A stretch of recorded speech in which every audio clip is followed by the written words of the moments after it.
Hi കൂട്ടുകാരെ, പുതിയൊരു വീഡിയോയിലോട്ട് എല്ലാവർക്കും സ്വാഗതം. അപ്പം നമ്മുടെ സഞ്ജയ് രണ്ടും കൽപ്പിച്ചിട്ടാണ് കേട്ടോ. ഗിരിയോട് എന്തായാലും എനിക്ക് പകരം വീട്ടണം. അത് ഞാൻ എങ്ങനെയാണെങ്കിലും ഏത് രൂപത്തിലാണ്, പൈസ കൊടുത്തിട്ടാണെങ്കിലും കുഴപ്പമില്ല, എങ്ങനെയെങ്കിലും എനിക്ക് അവനോട് പകരം വീട്ടണം. എൻ്റെ അനിയത്തിനെ അവൻ കരയിപ്പിച്ചു, കുറേ കൂടെ നടത്തി ലാസ്റ്റ് അവൻ ചതിച്ചു. അപ്പോൾ അവൻ്റെ അനിയത്തിനെ വെച്ചിട്ട് തന്നെ എനിക്ക് അവനോട് പകരം വീട്ടണം, അവനെ നശിപ്പിച്ചിട്ട് പകരം വീട്ടണമെന്നൊക്കെ മനസ്സിൽ ആൾ വിചാരിക്കുകയാണ് കേട്ടോ. എന്നിട്ട് സ്വപ്നനെ വിളിച്ചിട്ട് ഹലോ സ്വപ്ന, നീ ഇപ്പോൾ ഫ്രീ ആണോ? ഞാൻ ഇവിടെ ബോറടിച്ചിട്ട് ഇരിക്കുകയാണ്. അതിനെന്താണ്, എന്താ കാര്യം പറയണേ? അല്ല, നീ ഫ്രീ ആണെങ്കിൽ ഇങ്ങോട്ട് വരുമോ? ഇവിടെ ആണെങ്കിൽ ഞാൻ ഒറ്റയ്ക്കാണ്, ഇവിടെ ആരുമില്ലാന്ന് പറയണേ. അത് കേൾക്കുമ്പോൾ തന്നെ സ്വപ്നയ്ക്ക് എന്തോ പോലെ, അവൻ ഉദ്ദേശിച്ചിട്ടാണ്, അവൻ്റെ സ്വഭാവം എങ്ങനെയാണ് എന്താണെന്നൊക്കെ അവൾക്ക് നന്നായിട്ട് അറിയാം.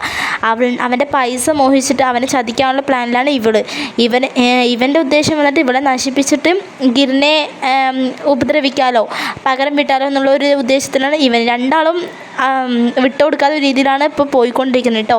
വിളിച്ചിട്ട് ഇങ്ങോട്ട് വരാനൊക്കെ പറയുന്നുണ്ട്. അപ്പോൾ ശരി ആയിക്കോട്ടെ, ഞാൻ വന്നോളാം പറഞ്ഞിട്ട് സ്വപ്ന പറയുകയും ചെയ്യുന്നുണ്ട് കേട്ടോ. അവൾ ഇറങ്ങാൻ നേരത്തെ നമ്മുടെ മഞ്ജു അവളെ വിളിക്കുന്നുണ്ട്. സ്വപ്ന, നീ എങ്ങോട്ടാണ് പോകണത്? അതൊക്കെ നിന്നോട് ഞാൻ എന്തിനാണ് പറയണത്?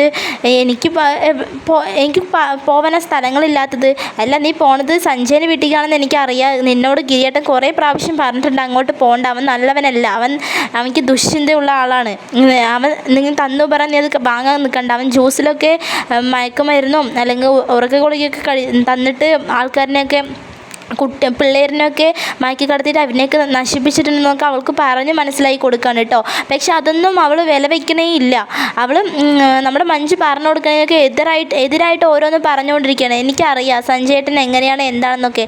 നിൻ്റെ ഉപദേശമൊന്നും വേണ്ട, എനിക്ക് അവനോട് അസൂയ ഉണ്ടാകും. കാരണം ഇത്രയും കോടീശ്വരനായ അവനെ എനിക്ക് കെട്ടാൻ പറ്റിയില്ലല്ലോ, അതിൻ്റെ ഒരു അസൂയ എനിക്ക് എന്നോടുണ്ടാകും. ഇനി പറഞ്ഞിട്ട് കാര്യമില്ല എന്നൊക്കെ പറയണം കേട്ടോ സ്വപ്ന. എനിക്ക് നിന്നോട് ഒന്നുമില്ല, എനിക്ക് നിന്നോട് സഹതാപം മാത്രമേ ഉള്ളൂ. നീ ഇപ്പോൾ പോണത് വലിയൊരു കുഴിക്കാണ്, നീ തന്നെ നിന്റെ കുഴിക്കുകയാണ് പറഞ്ഞിട്ട് മഞ്ജു പറയണം കേട്ടോ. എന്നിട്ട് അവളുടെ വാക്കൊന്നും കേൾക്കാതെ ധിക്കരിച്ചിട്ട് അവൾ സഞ്ജയൻ്റെ വീട്ടിലോട്ട് പോകണം. പോയിട്ട് കോളിംഗ് ബെൽ അടിക്കുമ്പോൾ തന്നെ നമ്മുടെ സഞ്ജയ് ഡോർ തുറക്കുന്നുണ്ട്. നീ വന്നോ, നിന്നെയും കാത്തിട്ട് ഇരിക്കുകയായിരുന്നു ഞാൻ.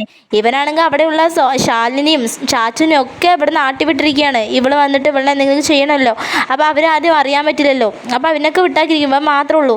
ഇവളുള്ളിൽ കയറിയതും ഡോർ അടച്ച് കുറ്റിയിട്ടു. അപ്പോൾ അത് കണ്ടിട്ട് നമ്മുടെ സ്വപ്നം ചോദിക്കുന്നുണ്ട്, അല്ല സഞ്ജയുടെ ഡോറൊക്കെ കുറ്റിയുണ്ട്, അല്ല ഇവിടുത്തെ ആൾക്കാരൊന്നും ശരിയല്ല, നമ്മൾ രണ്ടാളല്ലേ ഇവിടെ ഉള്ളൂ. അപ്പോൾ ആൾക്കാരൊക്കെ എന്തെങ്കിലുമൊക്കെ വിചാരിച്ചിട്ട് ഗിരിയോട് എന്തെങ്കിലും പറഞ്ഞു പറഞ്ഞാൽ പിന്നെ നമുക്ക് രണ്ടാൾക്കും പ്രശ്നമാണ്. നമ്മളായിട്ട് തന്നെ എന്തിനാ നമ്മുടെ കുഴി കുഴിക്കണ പറഞ്ഞിട്ട് ഓരോ മുട്ടനായും പറഞ്ഞിട്ട് അവളെ വിശ്വസിപ്പിക്കുകയാണ് കേട്ടോ. അവൾക്കറിയാം അവൻ എന്താണ് ചെയ്യാൻ പോകണമെന്ന് എങ്ങനെയാണെന്നൊക്കെ അവൾക്ക് നന്നായിട്ട് അറിയാം. എന്നിട്ട് അവൾ ഇവൻ പറയണം വിശ്വസിച്ചിട്ട് നിൽക്കുന്നുണ്ട് കേട്ടോ. അതൊക്കെ കേൾക്കുമ്പോൾ നമ്മുടെ സ്വപ്നയ്ക്ക് നല്ല ടെൻഷനുണ്ട്. മോൾ എന്തിനാണ് ടെൻഷനാവണം? എനിക്ക് നിന്നെ ഞാൻ ഇവിടേക്ക് വിളിച്ചു വരുത്തിയത് ഒരു സന്തോഷം സമാധാനത്തിന് മാത്രമാണ്, അല്ലാണ്ട് എനിക്ക് നിന്നോട് ഒരു ദുരുദ്ദേശത്തോടെ ഒന്നും അല്ല ഞാൻ നിന്നെ വിളിച്ചത് എന്നൊക്കെ പറയുന്നുണ്ട്. അവൾക്ക് ആകെ ആൾ ടെൻഷനായിട്ട് ഇരിക്കുകയാണ്. അപ്പം മോൾക്ക് എന്താ കഴിക്കാൻ വേണ്ടത്, കുടിക്കാൻ വേണ്ടതെന്ന് ചോദിക്കണം. എനിക്ക് കോഫി മാത്രം മതി പറയണം കേട്ടോ. എന്നിട്ട് അവൻ കോഫി എടുക്കാനൊക്കെ പോകുന്നുണ്ട്. കോഫി എടുക്കാൻ പോയിട്ട് കോഫിയിൽ ഉറക്ക ഗുളിക ഇടുന്നുണ്ട് കേട്ടോ. അപ്പം അവൻ പറയുന്നുണ്ട്, എനിക്ക് ഗിരിയോട് നല്ല ദേഷ്യമുണ്ട്, അത് ഞാൻ നിന്നെ നശിപ്പിച്ചിട്ട് തന്നെയായിരിക്കും ഗിരിയോടുള്ള ആ ഒരു പ്രതികാരം തീർക്കാൻ പോണത്. പിന്നെ എൻ്റെ അനിയത്തിനെ അവൻ ദ്രോഹിച്ചിട്ട് അങ്ങനെയല്ല, പിന്നാലെ നടന്ന് കെട്ടാൻ പറഞ്ഞിട്ട് അവസാനം അവൻ കെട്ടാണ്ട് പോയിട്ടുണ്ട്. അപ്പോൾ എല്ലാത്തിനും കൂടി നിന്നെ ഞാൻ മുതലാക്കും പറഞ്ഞിട്ട് മയക്കുമരുന്ന് അതിക്ക് ഇടുകയാണ് കേട്ടോ. മയക്കുമരുന്ന് ഉറക്ക ഗുളിക അതിക്ക് ഇടുകയാണ് കേട്ടോ. എന്നിട്ട് അത് നമ്മുടെ സ്വപ്നയ്ക്ക് കൊടുക്കാനും വേണ്ടി പോകുന്നുണ്ട്. സ്വപ്ന അത് കുടിക്കുകയും ചെയ്യുന്നുണ്ട് കേട്ടോ. എന്നിട്ട് അവളെ നശിപ്പിക്കുകയൊക്കെ ചെയ്യുന്നുണ്ട് കേട്ടോ. എന്നിട്ട് അവൾ റൂമിലേക്ക് അവളെ കൊണ്ടുപോയിട്ട് അവൾ പെട്ടെന്ന് എണീക്കുകയൊക്കെ ചെയ്യുന്നുണ്ട്. നമ്മുടെ മഞ്ജുവും എല്ലാവരും അങ്ങോട്ട് വരികയൊക്കെ ചെയ്യുന്നുണ്ട് കേട്ടോ. അവൾ പറയുന്നുണ്ട്, ഞാൻ സഞ്ജയേട്ടൻ നന്നായി വിശ്വസിച്ച് പോയി, എന്നോട് എത്ര പേര് പറഞ്ഞു എന്നറിയാം സഞ്ജയേട്ടൻ രൂപൂല അവൾ ഒഴിയാൻ വേണ്ടിയാണ് കേട്ടോ. എന്നിട്ട് ഞാൻ സഞ്ജയേട്ടനെ വിശ്വസിച്ചുണ്ട്, സഞ്ജയേട്ടൻ എന്നെ ചതിച്ചില്ലേ, എന്നെ നശിപ്പിച്ചില്ലേ പറഞ്ഞിട്ട് ഓരോന്ന് പറയണം കേട്ടോ. എന്നിട്ട് അവിടേക്ക് നമ്മുടെ സ്വപ്നയും മഞ്ജുവും ഗിരിയും ഒക്കെ എത്തുകയാണ് കേട്ടോ. എല്ലാവരും അവിടെ ഓടിക്കൂടുകയാണ്. പിന്നെ കാണിക്കുന്ന സീനുമായിട്ട് നമ്മുടെ മുകുന്ദൻ്റെ വീട്ടിലേക്ക് ഒരാൾ വിൽക്കാൻ വേണ്ടി വരികയാണ് കേട്ടോ സാധനം. അപ്പോൾ അങ്ങോട്ട് വന്നിട്ട് ചേട്ടാ സാധനങ്ങൾ വേണോ ചോദിക്കണം. അപ്പോൾ ഇവിടെ അമ്മയില്ല, അതുകൊണ്ട് ഒന്നും വേണ്ട പറഞ്ഞിട്ട് പറയണേ. ആ സമയത്ത് നമ്മുടെ മഹിമ കയറി വരുന്നുണ്ട് ചായയും കൊണ്ട്. ആരുമില്ലാന്ന് പറഞ്ഞിട്ട് ഇതാ വൈഫ് ഉണ്ടല്ലോ, വൈഫിന് കാട്ടി കൊടുക്കാമല്ലോ, ചേച്ചി എന്തെങ്കിലും വാങ്ങുമല്ലോ പറഞ്ഞിട്ട് പറയണം കേട്ടോ. ഇല്ലില്ല വേണ്ട വേണ്ട, അവളെൻ്റെ വൈഫല്ല എന്ന് അത് പറയാൻ വേണ്ടി വരുമ്പോഴേക്കും നമ്മുടെ മഹിമ ഉള്ളിലോട്ട് കൂട്ടിയിട്ട് പോവുകയാണ് കേട്ടോ. എന്നിട്ട് നമ്മുടെ മഹിമയോട് പറയും, സാറ് നല്ല ചൂടനാണല്ലേ, ഒന്നും വേണ്ടാന്ന് പറഞ്ഞു.